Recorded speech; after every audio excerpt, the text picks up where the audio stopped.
Le vice-premier ministre en charge de la Défense, Jean-Pierre Bemba Gombo, séjourne à Goma, une visite de travail qui s'inscrit dans le cadre de l'évaluation de la sécurité dans cette partie de la République démocratique du Congo qui connaît des exactions de groupes armés locaux mais aussi étrangers comme le M23. La RDC et l'Inde, bientôt finalisation de travaux de construction de la centrale hydraulique de Katende. Ces deux pays ont procédé à la signature d'un nouveau contrat devant permettre de relancer les travaux de la centrale hydraulique de Katende. Dans ce journal, plus de détails. Éliminer le travail des enfants en milieu professionnel, tel est le plaidoyer de l'ambassadeur spécial pour le droit de l'enfant Thierry Kassongo en ces jours où le monde célèbre la journée internationale contre le travail des enfants. Dans ce journal, mesdames et messieurs, vous aurez plus de précisions. Voilà tout pour le titre, le développement dans le corps de ce journal.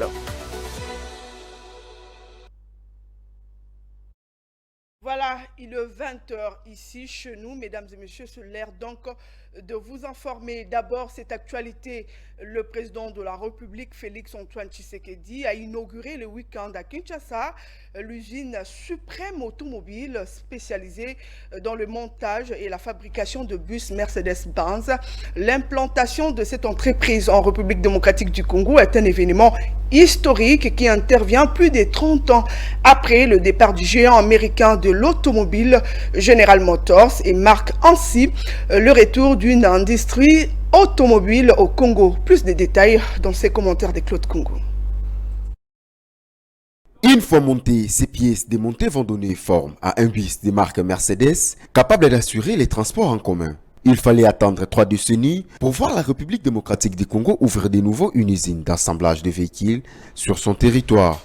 Pour inaugurer cette nouvelle usine de production, c'est l'artisan de la bonne gouvernance et de l'assainissement continu du milieu des affaires, le président Félix Tshisekedi, qui effectue les déplacements de la 12e rue Lumété. Décidément, c'est une révolution de l'industrie automobile congolaise qui débute ces jours. Suprême Automobile est une réalité, un des fruits des nouveaux modèles de l'économie congolaise basés sur la transformation locale de véhicules. Ces concessionnaires et distributeurs de la marque Mercedes-Benz a comme mission première les renouvellements du charroi automobile du transport en commun. Après la coupure des rubans symboliques, le président de la République, en cours d'une visite guidée, récite toutes les informations sur la chaîne de montage des engins roulants. De bus qui avoisinent 230 chevaux avec une garantie de 12 mois. Suprême Automobile a ouvert son marché à toutes les commandes locales, nationales comme étrangères. Mais la société Transco en tirera des grands avantages car les entretiens et la réparation de ces bus seront effectués sur place et sans frais durant la période d'essai. Félix-Antoine Tshisekedi a convié toute sa suite à un tour aux uns des bus Transco montés dans cette usine, question d'expérimenter son confort. Il n'était donc pas impossible de voir la circulation des véhicules avec la mention fabriquée en RDC. Il suffisait juste d'une bonne volonté politique et la volonté est faite. 2 mois après sa nomination dans le gouvernement Sama II, le vice-premier ministre en charge de la défense nationale, Jean-Pierre Bemba Gombo, séjourne à Goma, dans le Nord Kivu. Il est dans cette province sous état de siège depuis ce lundi 12 juin pour notamment palper du doigt les réalités sécuritaires dans cette partie de la République démocratique du Congo. À sa descente d'avion, il a été accueilli par les officiers des forces armées de la RDC et le gouverneur militaire Constant Ndima. Dans son agenda dans cette partie du pays, plusieurs activités sont prévues. Sur place, le vice-premier ministre en charge de la défense nationale a profité de l'occasion pour rappeler à l'unité de la population congolaise derrière la vision du chef de l'État Félix Tshisekedi qui est motivé par la paix et la sécurité sur toute l'étendue du territoire national. Appelant tous les groupes armés à déposer les armes et à suivre la vision du chef de l'État, insistant sur la restauration de la paix et la sécurité dans tout le pays. La chose qui m'anime le plus, c'est de lancer un message d'unité de notre population derrière la vision du chef de l'État, le commandant suprême des forces armées, qui est motivé par la paix, la sécurité dans tout le pays. J'invite vraiment tous les groupes armés dans le pays à déposer les armes et à prioriser la vision du chef de l'État qui est la paix et la sécurité dans le pays. L'institution du pays, sur les armées principalement, pour l'encadrement de la population, la restauration de la paix et de la sécurité. Selon plusieurs sources, Jean-Pierre Bemba est à Goma pour palper du doigt la réalité sur les terrains dans la province du Nord Kivu, victime des atrocités du mouvement terroriste M23, soutenu par le Rwanda. Sachez également que le gouvernement de la République a adopté le projet de loi portant reddition de comptes de la loi des finances de l'exercice 2022 au cours de la dernière réunion du Conseil des ministres présidée par le chef de l'État Félix Tshisekedi à la Cité de l'Union africaine. C'est le porte-parole du gouvernement Patrick Mouyaya qui le dit dans cet extrait du compte rendu. En effet, voter en équilibre tant en recettes qu'en dépenses à 22 253 milliards de francs congolais, le budget du pouvoir central le 31 décembre 2022 a été exécuté à hauteur de 26 160,70 milliards de francs congolais en recettes, soit un taux de réalisation de 117% et de 28 641,15 milliards de francs congolais en dépenses, soit un taux d'exécution de 128,71%. Comparé à l'année 2021, au terme de laquelle les recettes étaient arrêtées définitivement à 15 985,51 milliards de francs congolais et les dépenses à 16 061 milliards de francs congolais, l'année 2022 s'est clôturée par un accroissement tant en recettes qu'en dépenses respectivement de l'ordre de 63,65% et de 78%. Les travaux pour l'électrification de l'espace Grand Kassai seront bientôt relancés. Le ministre des Ressources hydrauliques et électricité, Olivier Mwende, a procédé à la signature du contrat de relance du projet Grand Katende. Un arrangement entre la République démocratique du Congo et l'Inde est à la base de cette relance de travaux dont le coût est estimé à 200 millions de dollars américains. Le détail détenu Antoine Dibendi l'a rendu par Grâce Luyanga. C'est l'ambassadrice de la République démocratique du Congo en Inde qui a remis ce contrat de relance des travaux au ministre des Ressources hydrauliques et électricité. Ces documents de relance des travaux stipulent que le gouvernement indien accepte de financer les travaux d'achèvement de la centrale hydroélectrique de Katende. Plusieurs négociations entre les deux parties ont permis cette issue heureuse.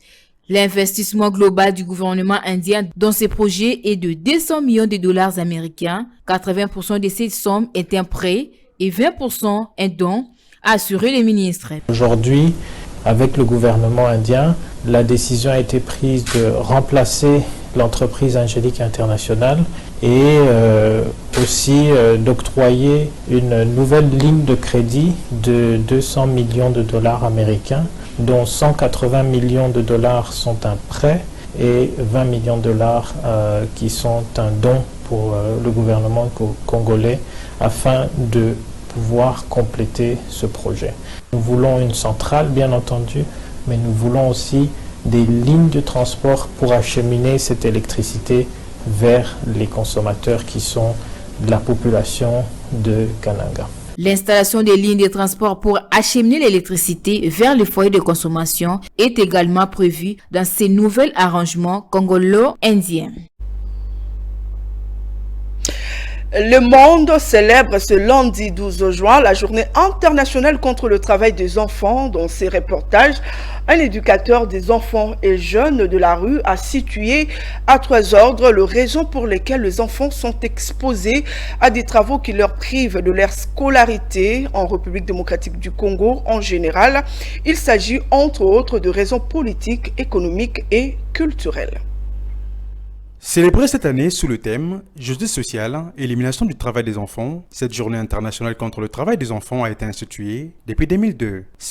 Dans l'optique de décourager les pratiques odieuses du travail des enfants. À cet égard, Denis Mwaba, formateur et membre du réseau des éducateurs des enfants et jeunes de la rue, revient ici sur les principales raisons qui poussent les enfants à la rue. Une des premières causes qui amène les enfants dans la rue, nous avons vraiment des coutumes purement archaïques où les parents se réfugient encore derrière des coutumes pour dire que non, c'est l'enfant, c'est les oncles qui doivent s'en occuper, ou bien c'est un tel, au lieu que chaque famille puisse prendre les enfants en charge. La pauvreté pousse les enfants à des activités pour chercher la survie de la famille. Une des causes, la dernière, c'est, moi je dirais, des causes politiques. les guerres que nous connaissons, ça fait déplacer beaucoup d'enfants. Nous avons des cas des enfants non accompagnés dans la ville de Kinshasa. Donc les causes politiques, comme je disais, donc économiques et un peu culturelles dans notre façon de vivre, ce sont pour moi des causes en tout cas qui poussent en tout cas beaucoup des enfants à faire ces travaux forcés. Celui-ci propose l'obligation d'une éducation pour tous les enfants en vue d'abolir complètement ces genres de pratiques. Mais on peut ajouter à la gratuité, par exemple, l'obligation de ce que tous les enfants aillent à l'école. On a beaucoup lutté pour la loi portant protection pour l'enfant, pour que l'école soit gratuite, nous l'avons, mais maintenant il faut que ça soit obligatoire. Les enfants ont droit à l'éducation et à la protection de leurs responsables. Ainsi, abolir le travail des enfants est nécessaire pour garantir à tous les enfants leurs droits. Restons toujours dans cette journée mondiale contre le travail des enfants, cette fois-ci pour parler de l'ambassadeur spécial pour le droit de l'enfant qui a salué les avancées significatives enregistrées pour la rééducation du taux d'enfants travailleurs. Il déplore cependant la persistance de la présence des enfants dans le carré minier et l'exploitation abusive de ceux-ci dans le magasin de certains expatriés. On l'écoute.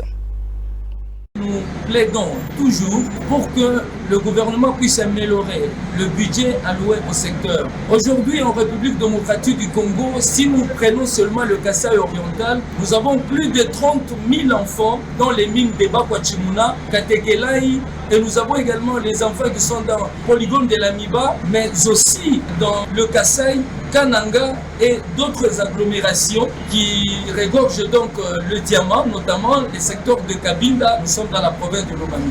Et si nous allons dans la province, prenons le Grand Katanga, prenons seulement Kolwezi et Gikasi, Tenke Fungurume. Si nous voulons faire l'évaluation, nous avons plus de 20 000 enfants dans les mines qui travaillent pour exploiter le cobalt et les autres le malachite, et cela préoccupe également donc les ONG de droits de l'homme que nous sommes. Voilà pourquoi nous voulons que les choses puissent changer. Mais nous saluons quand même les avancées significatives enregistrées, parce que depuis la promulgation de la loi portant protection de l'enfant, il y a les choses qui ont changé. Et le chef de l'État a ajouté un plus avec la gratuité de l'éducation. Plusieurs enfants ont été récupérés, mais quand ils sont récupérés, il faut les réinsérer. C'est tout un processus.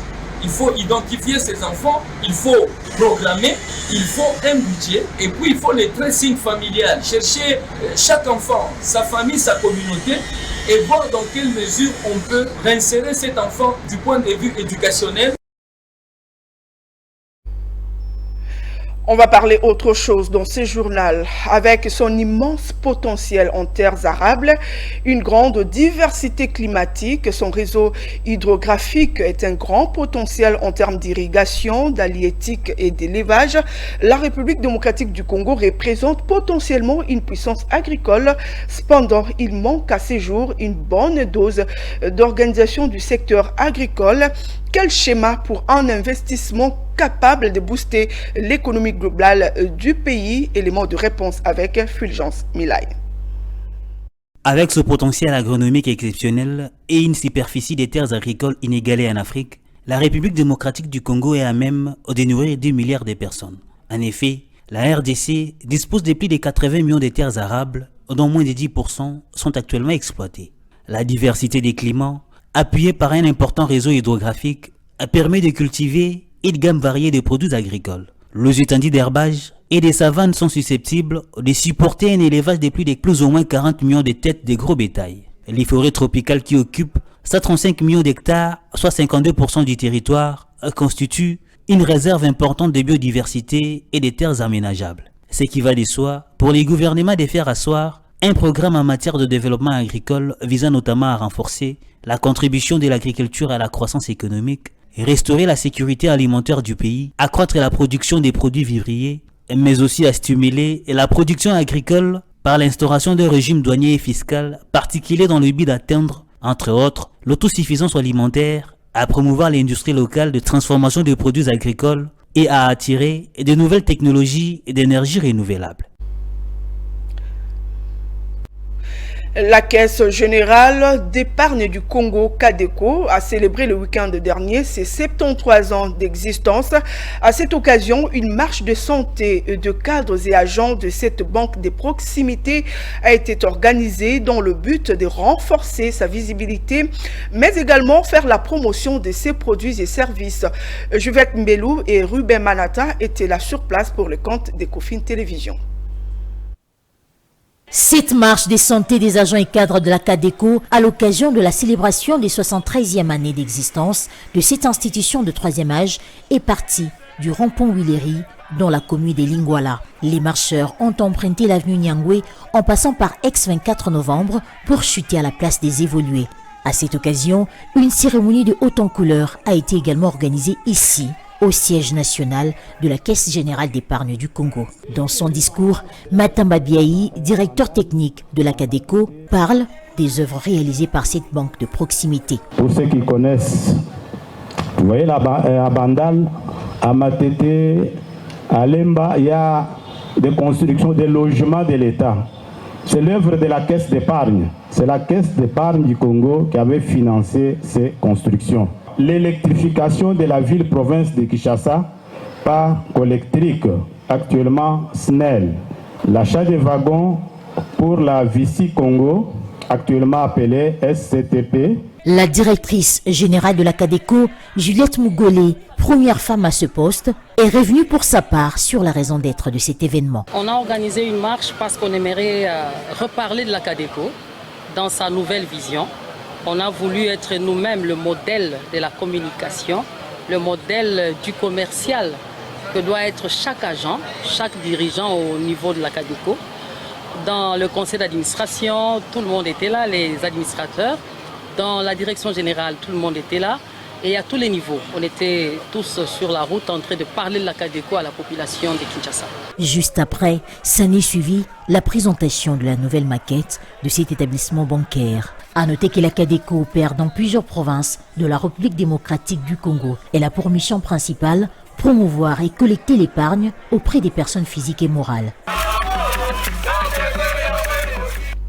Après la CADECO, parlons cette fois-ci de l'activité liée à la commercialisation des tissus destinés à la confection de habits, très représentée dans la province de Kinshasa. Cette branche de l'économie fait cependant face à un taux de vente très faible.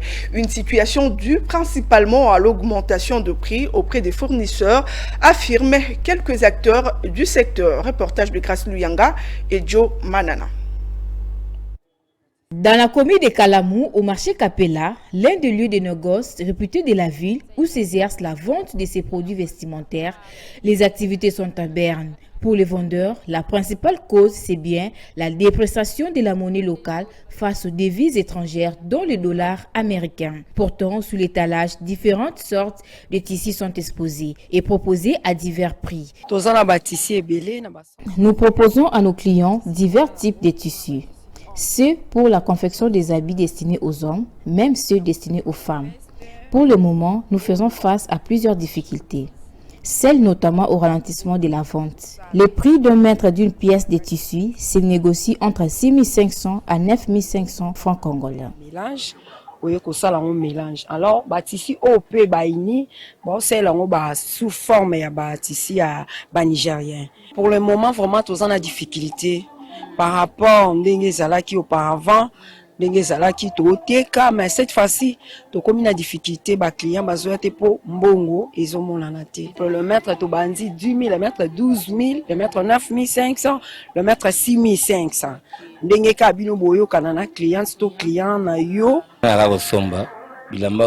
Les difficultés que nous rencontrons sont celles liées aux ruptures des stocks auprès de nos principaux fournisseurs, dues à la dépréciation du franc congolais face au dollar américain.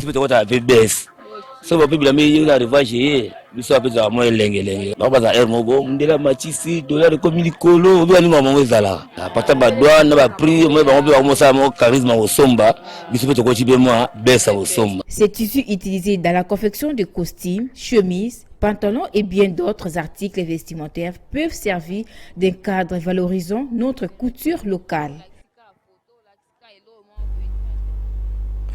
Place à présent à la revue de presse lue et sélectionnée pour vous par Juvette Mbelo.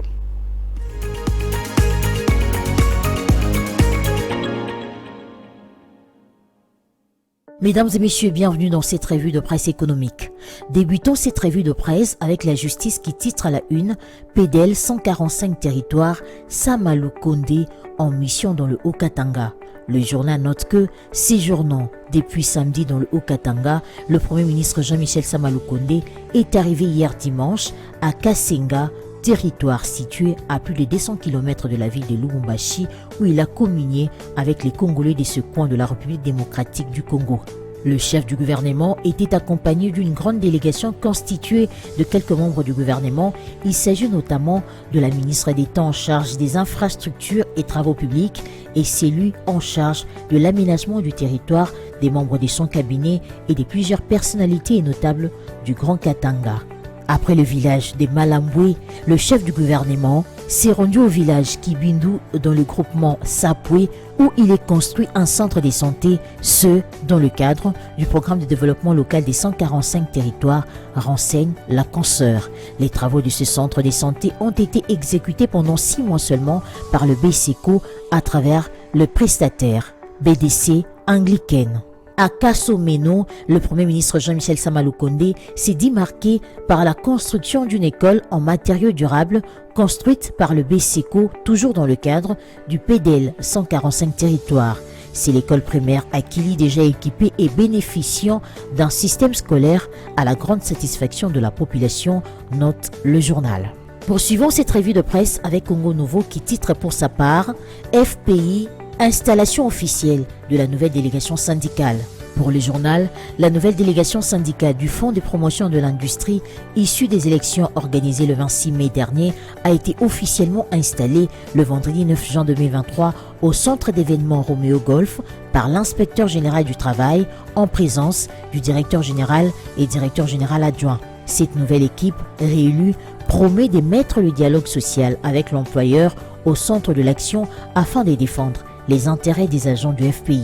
Ils sont au total 10. Ces nouveaux membres constituant la nouvelle équipe de la délégation syndicale du Fonds de promotion de l'industrie. Le président de la délégation syndicale pour un second mandat, Thierry Tamboué, a axé le mandat 2023-2026 sur 6 points essentiels comme les priorités entre autres, continuer les combats pour la stabilité du FPI, gage du maintien de l'entreprise et de ses emplois. S'ébattre pour la mise en application des instructions d'une commission de grade afin de promouvoir les agents et cadres. Lutter pour l'équité de la répartition des primes. Continuer les discussions avec l'employeur pour obtenir une augmentation salariale capable d'épargner les effets négatifs de la fluctuation du taux d'échange sur le pouvoir d'achat, pour ne citer que ceux-là. Pour rappel, si on date du 26 mai 2023 que le FPI avait organisé la 8e édition 2023-2026, les élections syndicales à Kinshasa et dans 8 entités provinciales ayant les effectifs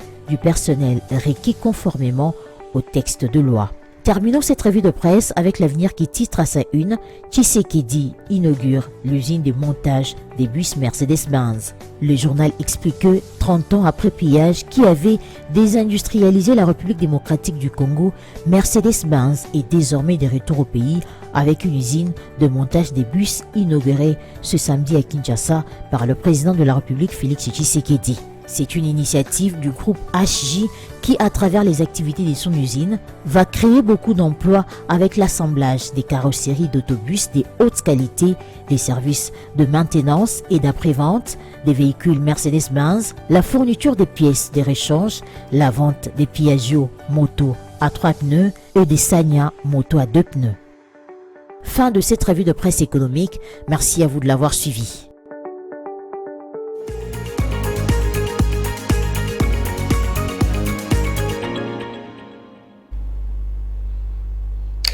Voilà, vous avez donc reconnu la voix de Juvette Mbelou. Mesdames et messieurs, si vous nous avez pris en cours, ne vous inquiétez pas, on vous donne l'essentiel de cette édition. Le vice-premier ministre en charge de la Défense, Jean-Pierre Bemba Gombo, séjourne à Goma, une visite de travail qui s'inscrit dans le cadre de l'évaluation de la sécurité dans cette partie de la République démocratique du Congo qui connaît des exactions de groupes armés locaux, mais aussi étrangers comme le M23. Vous l'avez donc suivi.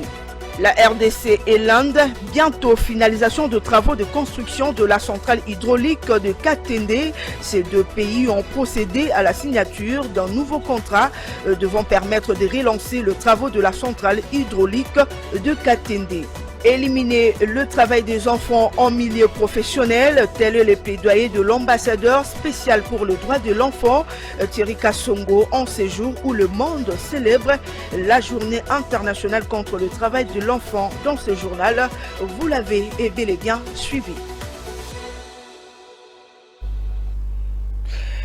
Voilà, c'est ces rappels de titres qui bouclent complètement cette édition d'information, mais vous pouvez continuer à nous suivre sur YouTube, Facebook, Twitter, TikTok, mais également sur Instagram. Mesdames et messieurs, bon début de semaine chez vous. Bonsoir.